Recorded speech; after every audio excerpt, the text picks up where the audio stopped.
This misconception of projecting the ski outbound to get width is really that. It's a misconception, and there's more at play to reaching your max width as you move from the center of the wakes out towards the buoy. Now I want to show you one more shot of Will from behind making that same move, that early controlled transition and that outbound swing around the pylon. And one of the techniques that he uses, which is not an elite technique. A lot of skiers of all ability levels use this technique, but I just want to make a note of it, and we'll talk about it more in a later video.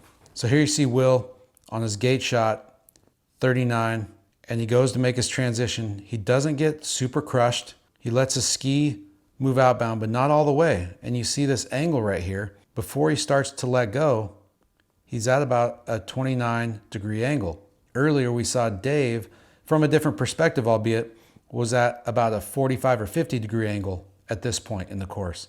So Will has obviously let his ski swing outbound much less at this point than other skiers usually do. Notice one of the things that Will does here as I zoom in. When he makes his move from two hands to one, his elbow is in tight.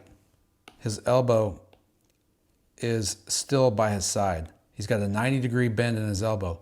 But notice the other thing. If you draw a line from the rope through his body, instead of going through his shoulder, like most people, the handle is low.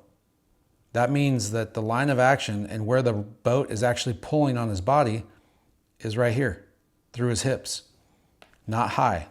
So as he continues to move outbound, he keeps the handle low. And you'll notice that his connection to the handle maintains this low attitude relative to the surface of the water almost all the way until full reach. And what this does again is this manages this outbound swing of his body. He's still at a 33-degree angle relative to the vertical because having the rope, instead of connect from the boat to his shoulder like this and having his arm be directly, his hand be directly between his shoulder and the boat, he still has the rope down low. And what that does is that essentially is like tying the rope to this part of his body just by keeping that handle low. And so the boat has much less of a lever or an advantage to tipping him over when he moves outbound towards the buoy. That is a key part of handle control, outbound swing, and upper body discipline that needs to be talked about. And you'll notice that this keeps the ski from moving out that way, and it keeps the ski tracking with his body or with the handle towards the buoy, keeps him connected. You see the rope is pretty tight, and as a result, he doesn't really let the handle go between him, his shoulder, and the boat until right when he wants to make his move.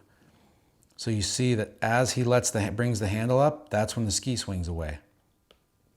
So part of keeping that outbound swing moving is not only handle control, but its connection and where you direct the force from the boat.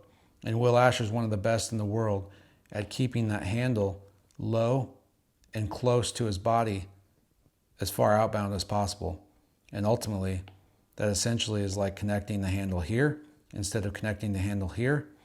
And the result is he keeps his body pretty vertical until right before he wants to flip his ski out around the buoy.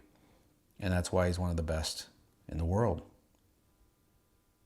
What we need to do is simplify our understanding of how things work. And so if we look at these common misconceptions, like this idea for the last many decades that projecting or shooting your ski outbound ends up getting you width, we can see that that's actually false. It's the opposite of that. It's the fact that if you can keep your ski from shooting outbound and keep your ski closer to your body or closer to the handle path further outbound, you end up still receiving energy from the boat, still swinging around the pylon and getting to a higher point earlier so you have more space before the buoy to make that turn that we all want to make, that buttery smooth, continuous turn.